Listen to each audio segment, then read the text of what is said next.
Graphic channel کی طرف سے آپ کو خوش آمدید۔ دینی مدارس، اسکول، کالجز کے طلباء و طالبات اور عام شائقین خطاطی مسلم کے لیے گرافک چینل کی وساطت سے اردو، عربی، انگلش خطاطی سیکھ سکتے ہیں۔ اب ہمارے چینل کو سبسکرائب کریں اور بیل آئیکن دبا دیں۔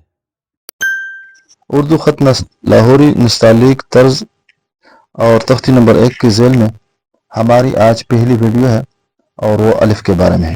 اس کی جو ساخت ہے الف کی، وہ اوپر نیچے نوکدار ہے اور درمیان میں موٹا ہے۔ اس کی پیمائش جو ہے 3 قط ہے اور اس کی جو موٹائی ہے وہ قط کا تہائی حصہ ہے۔ یعنی قط کو اگر ہم 3 حصوں میں تقسیم کر لیں تو کوئی بھی حصہ ایک اس کو لے لے تہائی حصہ، تیسرا حصہ، تو وہ اس کی موٹائی تصور کی جائے گی۔ یہ اوپر حصہ نوکدار ہے، یہ بھی نوکدار ہے، تو یہ کٹ ہے اور یہ تھوڑا سا گول ہے۔ اب قط کس کو کہتے ہیں؟ قط بنیادی اکائی ہے کسی بھی لفظ کی پیمائش کرنے کے لیے اور اس کو ناپنے کے لیے۔ ہم کہتے ہیں کہ الف 3 ہے، تو اگر آپ کے پاس یہ قلم ہے تو اسی کی موافقت کی وجہ سے آپ نے الف کو اتنا لمبا کرنا ہے اور اتنا موٹا کرنا ہے۔ اس طرح آپ کو کوئی مارکر دے دیں تو اسی کی مناسبت سے آپ نے الف کو یا کسی بھی لفظ کو اس کی پیمائش کے موافق آپ نے اس کو بنانا ہے۔ کوئی بڑا برش دے دے تو اس کی موافقت سے آپ نے کسی بھی لفظ کو اس کی پیمائش کرنا ہے جو اس کی پیمائش ہے۔ بس اس کو قط کہتے ہیں اور قط بنیادی اکائی ہے۔ دوسری چیز جو بتانے والا ہوں میں وہ یہ ہے کہ حروف کہاں رکھنے ہیں، یعنی اس کے لوکیشن کہاں ہے۔ تو اس کے لیے ہم بنیادی طور پر 4 لائنیں لگا دیتے ہیں۔ جس طرح انگلش کے الفاظ ہوتے ہیں تو بعض درمیان میں ہوتے ہیں، بعض اوپر ہوتے ہیں، بعض نیچے ہوتے ہیں، بعض 4 لائنوں میں لکھے جاتے ہیں، ترچے ہوتے ہیں، سیدھے ہوتے ہیں، گول ہوتے ہیں، جس طرح ہوتے ہیں۔ تو اس طرح پہلی لکیر سطر اول کہتے ہیں، دوسری کو سطر ثانی کہتے ہیں، تیسری کو نشست کہتے ہیں اور چوتھی کو ہم کرسی کہتے ہیں۔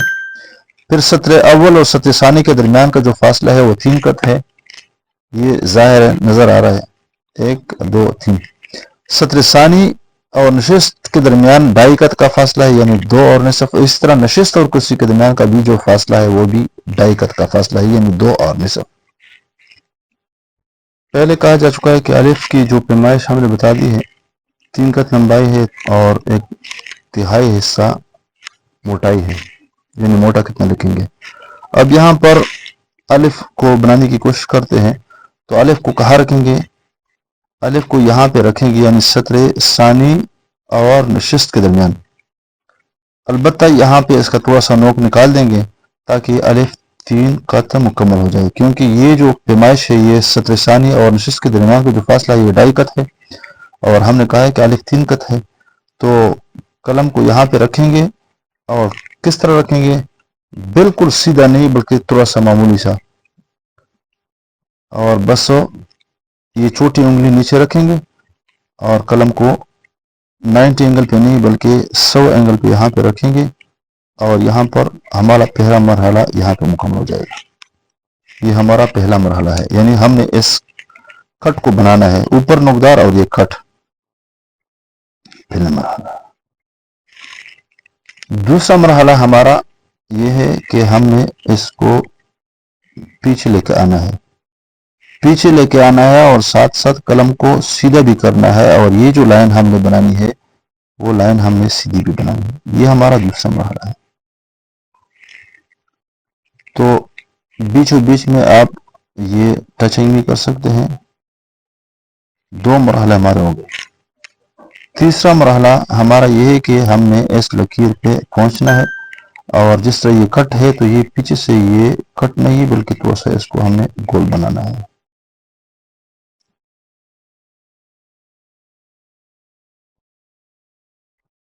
تھوڑا سا یہ گولائی میل ہے اور یہ تھوڑا سا کٹ ہے، بالکل جس طرح میں نے بتا دیا 3 قط، اور اس طرح یہ قط کا تہائی حصہ ہے۔ تھوڑا سا آپ اس کو سیدھا بھی بنا سکتے ہیں، اور یہ بالکل سیدھا ہے لائن پہ۔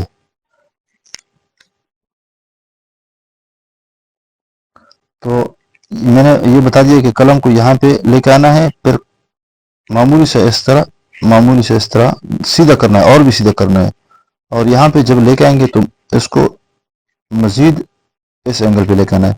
تو گویا کہ یہاں پہ اینگل جو ہے وہ 95 اینگل ہے، یہاں پہ جب لے کے آئیں گے تو 100 اینگل پہ آئے گا، اور یہاں پہ 110 اینگل پہ آئے گا۔ بہرحال تینوں چاروں صورتوں میں جتنے بھی مرحلے ہم نے طے کیے تو یہ اوپر والا نوک اس نوک کے برابر سیدھ میں آ جائے گا۔ اور اگر اینگل کا کسی کو نہیں پتا کہ اینگل کیا ہوتی ہے، تو یہ جو ہم نے کٹ لگا دیا تو کٹ کو ہم 4 لائنیں اس پہ لگا دیں گے، تو گویا کہ یہ تہائی حصہ اس پہ جو قلم اس کو اس طرح رکھیں گے تو بس اسی کے مطابق کٹ کو ہم یہاں سیدھا لے کے آئیں گے، پھر پیچھے لے کے آئیں گے، پھر قلم سیدھا رکھیں گے اور اس طرح آخر میں اس کو گول کر دیں گے۔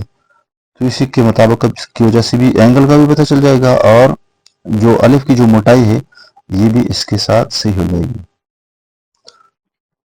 ہم غلطیاں کہاں کیا کرتے ہیں؟ غلطی یہ کرتے ہیں کہ قلم کو بس جس طرح پکڑ لیا، یعنی جس طرح کسی کو پتہ نہیں ہو بس وہ قلم کو اس طرح پکڑ لیتے ہیں جسے بچوں کی طرح، اور الف کو بنا دیا، بس بنا دیا، یا ترچا پکڑ لیتے ہیں، سیدھا بناتے ہیں اور پتلا بنا دیتے ہیں۔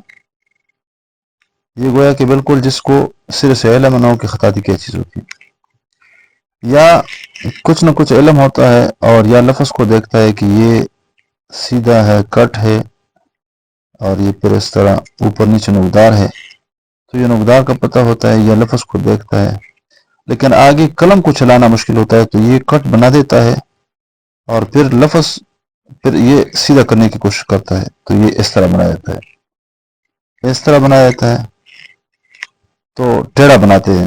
ہم بھی ٹیڑھا کرتے ہیں، لیکن یہ ہے کہ اسی لائن میں یہاں پہ ہم لفظ کو سیدھا کرتے ہیں، اور سیدھا کرنے کے بعد پھر آخر میں یہ گولائی مائل بنا دیتے ہیں۔ تو وہی شکل ہے کہ یہاں پر بھی اس کو کٹ لگا دے اور آخر میں اس کو گول بنانے کی کوشش کر دے، خود بخود یہ بن جائے گا انشاءاللہ۔ تو یہ کٹ بھی ایک کٹ ہے کچھ اوپر، اور یہ بھی گولائی جو ہے یہ بھی ایک کٹ ہے، اور درمیان میں بھی ایک کٹ ہے، تو ایک ایک ایک تو 3 کٹ الف بن گیا۔